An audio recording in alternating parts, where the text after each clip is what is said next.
I would really encourage them to search for some information related to the culture and the holistic environment of the host country that you're going to. Figuring out halal places to eat in the area, or else you'd be out like 10 p.m.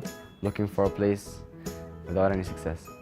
So depending on the region that you go to, especially if you haven't been there before, if it's warm, pack extra clothes, because you never know if you're gonna sweat and then if you're gonna have time for laundry. If not, you don't want to be in that situation. Do your research, know where you're staying, where is the nearest hospital, where is the nearest restaurant. Just know these things so you're prepared when you get to the place.